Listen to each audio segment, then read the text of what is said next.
제 부활하신 우리 주님이 제자 공동체 앞에 나타나셨습니다. 엠마오로 내려가는 두 제자에게 나타나셨다가 그들에게 말씀을 풀어주시고 그들의 믿음을 회복시킨 이후에 이젠 제자 공동체 앞에 나타나신 것이죠. 그래서 오늘 너희에게 평강이 있을지어다, 이 말은 영어로 헬로예요. 헬로, 안녕, 이 말이에요. 그러니까 소스라치게 놀라는 거죠. 죽은 사람, 분명히 죽었는데 앞에 예수님이 탁 나타나시니까 깜짝 놀라서, 여러분 같으면 믿을 수가 있겠습니까? 못 믿는 거예요. 제자들이 죽은 사람, 분명히 죽은 걸 봤는데 앞에 다시 나타났으니까 못 믿는 것입니다. 그러니까 야, 어떻게 못 믿냐 이렇게 이야기하면서 만져봐라, 내 손과 발을 만져봐라, 내가 너희 선생님 예수가 맞다, 내가 메시아가 맞다, 이렇게 이야기하는데도 못 믿어요. 못 믿고, 못 믿는 게 당연하겠죠. 죽어가지고 다 장사되고 끝났는데 갑자기 하루아침에 멀쩡한 모습으로 눈앞에 등장했으니까 부활하신 주님을 못 믿는 것입니다. 그러니까 예수님께서 음식이 있느냐 물어보는 거예요. 예수님 시장하셔서 그렇다기보다는 내가 진짜 부활했다, 영이 아니다, 영혼이 아니다, 귀신이 아니다라고 하는 것을 직접 이제 보여주시려고 했던 것입니다. 생선 한 토막을 가지고 오라 이렇게 해서 생선을 이렇게 드시는 모습이 있죠. 드시는 걸 보니까 진짜 살아있는 사람이에요. 진짜 살아있는 사람이, 내가 진짜 살아있다, 이렇게 말씀을 하시는 것입니다. 이걸 보면 우리가 부활한 몸은 어떤 몸일까 잠깐 드러나죠. 부활한 몸은 어떤 몸일까? 부활한 몸은 뼈와 살을 가지고 있는 몸일 거예요. 우리 부활한 몸은 예수님처럼 뭘 이렇게 먹을 수 있는 것 같아요. 이게 엠마오로 가셨다가 바로 즉시에 제자 공동체 앞에 드러나시거든요. 그리고 다락방에서 기도할 때 예수님 들어올 때 문 열고 들어오신 건 아닙니다. 그냥 벽을 통과해서 들어오셨어요. 그러니까 이게 참 신비죠. 뼈와 살을 가지고 있는데도 불구하고 시간과 공간을 초월하는 육체, 동시에 또 음식을 먹을 수 있는 육체, 이런 육체 뭔지는 모르겠지만 하나님이 아주 신비하게 우리의 부활 때 입을 육체를 준비해 주신 것이 아닌가. 또 신기한 건 뭐냐면 처음에 제자들이 못 알아봐요. 예수님과 3년 동안 동거동락했는데도 못 알아봅니다. 그러니까 아주 아픈 사람들, 병든 사람들, 아픈 모습, 병든 모습으로 부활하는 것이 아니라 하나님이 창조하신 완벽한 모습, 천사와 같은 모습으로 시공간을 초월하고 그래서 우리가 어떤 음식을 먹을 수 있는 뼈와 살의 형태로 부활하는 것이 아닌가. 천국에 여러분 좋아하는 음식 있을까요? 없을까요? 저는 있다고 봐요. 여러분 개고기 좋아하시는 분들, 이런 분들 많거든요. 예, 목사님들 중에 천국에 아마 개가 있을지 모르겠는데 개고기 있을 것 같아요. 그 이제 뭐 먹고 또 마시고 우리 잔치하면서 그렇게 천국에서 다 만나게 될 것입니다. 이걸 보면 살짝 우리의 부활에 입을 육신이 어떤 육신인가 이것을 이제 알 수가 있는 거죠. 그리고 나서 예수님께서 이제 이야기하시는 거죠. 먹고 나서 진짜 주님인가? 이렇게 할 때 예수님께서 뭐라고 말씀하십니까? 44절 또 이르시되 내가 너희와 함께 있을 때에 너희에게 말한 바 곧 모세의 율법과 선지자의 글과 시편의 나를 가리켜 기록된 모든 것이 이루어져야 하리라 한 말이 이것이라 하시고. 너희들 몰랐냐? 시편에도 있고 선지자들도 있고 다 하나님의 아들이 이 땅에 육신의 몸을 입고 왔다가 죽어서 부활해야 할 것을 몰랐느냐? 이걸 이야기해 주시면서 45절 이에 그들의 마음을 열어 성경을 깨닫게 하시고. 이제부터 믿기 시작하는 거예요. 이제부터 성경이 깨달아지고 말씀에 깨달아지니까 믿어지기 시작했던 것입니다. 엠마오로 내려가는 두 제자들도 마찬가지죠. 예수님께서 떡을 떼어주시고 눈을 밝히 열어주신 이후에 제자들의 말이 무엇이었습니까? 그들이 서로 말하되 길에서 우리에게 말씀하시고 우리에게 성경을 풀어주실 때에 우리 속에서 마음이 뜨겁지 아니하더냐. 우리 본다고 믿을까요? 예수님 내 눈앞에 살아서 다시 오시면 믿겠습니다. 이런 사람들이 있죠. 하나님 내 눈에 보이면 믿겠습니다. 이런 사람들이 있죠. 본다고 못 믿습니다. 우리의 보는 것이 얼마나 허무합니까? 우리의 보는 것이 얼마나 불완전합니까? 새벽기도 나오실 때 종종 양말 다른 색깔 짝짝이 신고 오시는 분들이 있거든요. 물어보면 분명히 같은 색이었대. 분명히 같은 색이었대. 그래서 뭐 3층 눌러놓고 2층에 내리시는 분들이 있죠. 그래놓고 2층에 내려놓고 분명히 3층이었는데 이러고 막 찾아다니시는 분들이 있단 말이에요.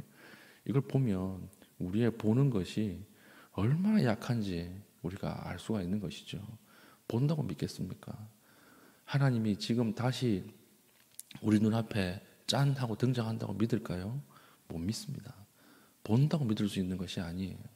우리의 믿음은 철저하게 말씀이 깨달아질 때 믿을 수 있는 거예요.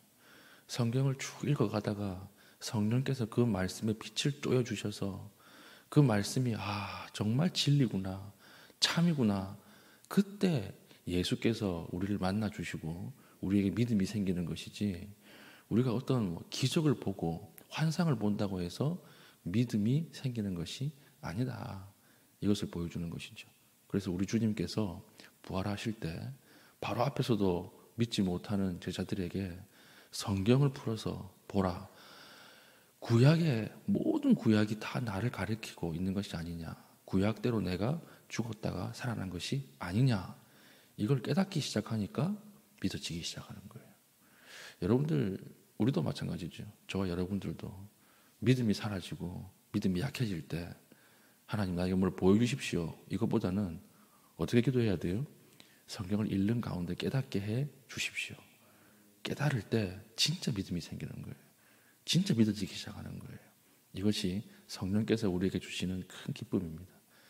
우리가 하나님의 말씀을 깨닫고 또 성령의 음성을 듣기 위해서는 이제는 말씀을 읽는 것밖에 없거든요. 그 외에는 없어요. 근데 우리는 너무 안 읽거든요. 그렇죠? 우리 너무 안 읽어요.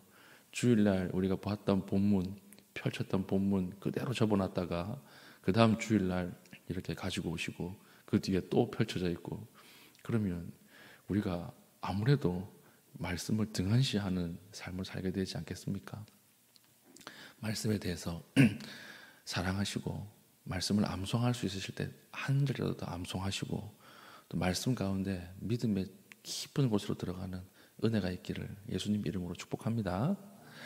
그리고 나서 우리 주님께서 이제 다 끝났어요. 예수님 십자가 지시고 그리고 부활까지 하셨습니다. 이젠 다 마쳤죠. 그럼 진짜 끝난 것입니까? 아니라는 거예요. 그 외에 하나가 더 필요하다는 것입니다. 그것이 뭐냐? 49절 볼지어다 내가 내 아버지께서 약속하신 것을 너희에게 보내리니 너희는 위로부터 능력으로 입혀질 때까지 이 성에 머물라 하시니라. 성령의 능력이 덧입혀져야 한다는 거예요. 예수님께서 십자가를 지시고 부활하면 끝이다. 아닙니다. 그걸 우리의 삶에 녹여내기 위해서는 뭐가 필요해요? 성령의 능력이 필요해요. 이게 정말 필요합니다. 부활의 증인으로 살기 위해서는 예수님의 십자가와 죽으심 위에 뭐가 또 필요해요? 성령의 능력이 필요한 거예요. 하늘로부터 임하는 성령의 능력이 있다. 이것을 힘입고 나가라는 거예요. 성령이 내려올 때까지는 너희가 성에 머물러라. 지금 제자들의 가슴이 터져나갈 것 같아요. 깨닫지 못했던 구약을 깨닫고 눈앞에서 이 구약에 일어난 예언들이 사실로 밝혀지니까, 예수님 진짜 부활하시니까 지금 당장 뛰쳐나가가지고 전하려고 하는데 주님께서 막죠. 너희들 기다려라. 성령이 내려올 것이다. 성령이 임한 후에 그 능력 가지고 나아가야 온전한 증인으로 살아갈 수 있다. 이렇게 말씀을 하시는 것입니다. 오늘 우리에게 필요한 능력이 무엇일까요? 성령께서 부어주시는 하늘로부터 내리시는 능력이 필요한 것입니다. 그때 우리가 온전한 증인으로 살아갈 수가 있는 것이죠. 우리 수영할 때 한강 정도는 수영해가지고 건들 수 있죠. 그렇죠. 태평양은 수영해가지고 못 건넙니다. 태평양 어떻게 수영해서 건너겠어요? 내 힘으로 못 건너요. 태평양은 수영해서 건너는 물이 아니라 어떻게 건너야 돼요? 돛을 올려야 돼요. 바람이 불어야 돼요. 바람이 불어야 건널 수 있는 것입니다. 마찬가지죠. 우리에게 맡겨진 많은 일들, 오늘 하루에 어떤 일들도 성령의 능력 없이는 할 수 있는 일이 별로 없어요. 왜 그렇습니까? 악한 마귀의 방해가 있거든요. 사람들의 함정을 파는 것들이 있거든요. 그것 때문에 우리는 항상 우리 힘은 부족하고 연약하다고 느낄 수밖에 없는 것이죠. 그때 성령의 능력이 필요한 거지. 마귀를 제압하고 또 악한 자의 함정을 피해가는 그 성령의 지혜와 능력이 필요한 것입니다. 우리가 새벽 기도 하잖아요. 기도하고 시작하잖아요. 왜 기도하고 시작할까요? 하늘로부터 내려오는 성령의 능력을 구하고 시작하는 거예요. 우리 집을 지어야 되는데 뭐 제 몸만한 도사견이 막 뛰어다닌다. 그럼 어떻게 집을 짓겠습니까? 가장 먼저 해야 될 게 뭐죠? 개부터 묶어 놓는 거죠. 그렇죠? 개부터 묶어 놓고 시작해야 집을 지을 수 있을 거 아닙니까? 새벽 기도하는 것이 뭐냐? 악한 마귀 묶어 놓고 시작하는 거예요. 묶어 놓고 시작해야 뭐 될 거 아니에요. 오늘 예수님께서 너희에게 하나 더 필요한 것이 있다. 성령의 능력이다. 오늘 우리에게 필요한 것도 성령의 능력이에요. 우리는 다 부족하잖아요. 우리는 다 죄짓잖아요. 넘어지잖아요. 그러나 성령께서 주시는 능력이 있으면 능히 할 수 있습니다. 여러분 믿으십니까? 이것이 필요한 거예요. 비가 조금씩 오고 있는데 비가 오면 개울에 떠내려온 나뭇가지들이나 쓰레기들이 이 개울을 막거든요. 도로나 이런 것을 막거든요.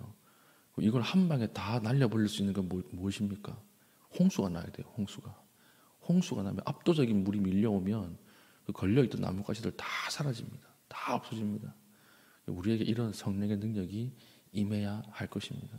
그래서 우리 힘으로 오늘 살아가는 것이 아니라 성령의 능력으로 하나님 주시는 온전한 능력으로 모든 일들을 감당할 수 있는 증인 될 수 있기를 예수님의 이름으로 축복합니다. 아멘. 오늘 말씀 가지고 기도하겠습니다. 하나님, 성령의 능력과 임재로 일하게 하여 주시고 내 힘으로 일하지 않게 하여 주시옵소서. 기도하시고 개인적인 기도의 제목 가지고 기도하신 이후에 자유롭게 돌아가시겠습니다.